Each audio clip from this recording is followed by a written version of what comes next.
Hello and welcome back guys to another lesson on Adobe Premiere Pro. In this lesson, I'm going to show you guys the selection tool. Now, what is the selection tool?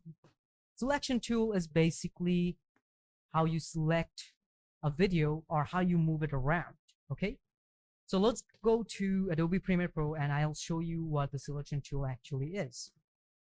So in Premiere Pro, the selection tool, you'll find it right over here. This is always selected because this is used the most on Adobe Premiere Pro. So let me tell you this. If I select the selection tool just like this, and remember that this is the toolbar, okay?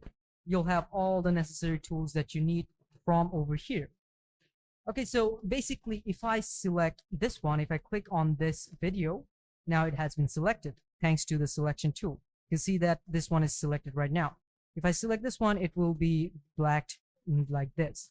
Now, currently this one is selected. So now if I move it around like this, if I take it up right over here, and if I take it right over here, you can see that it's moving. Now I can move any other video as well, just like this, very easily. Okay.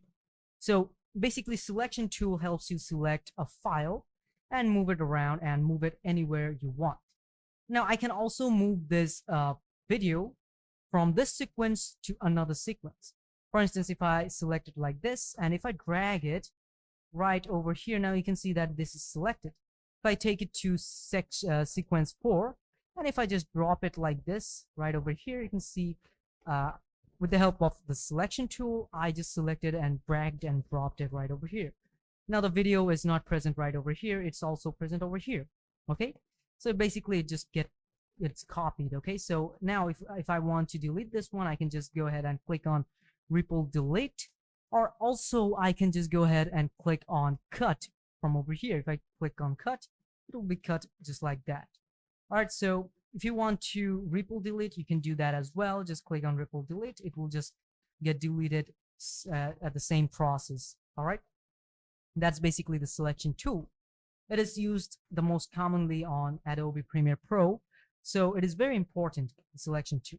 There are a lot of tools over here, and I'm gonna get into them later on. So basically, this is the selection tool. This is how you use the selection tool as well. I hope this was helpful for you guys. Okay, so I'll meet you in another lesson.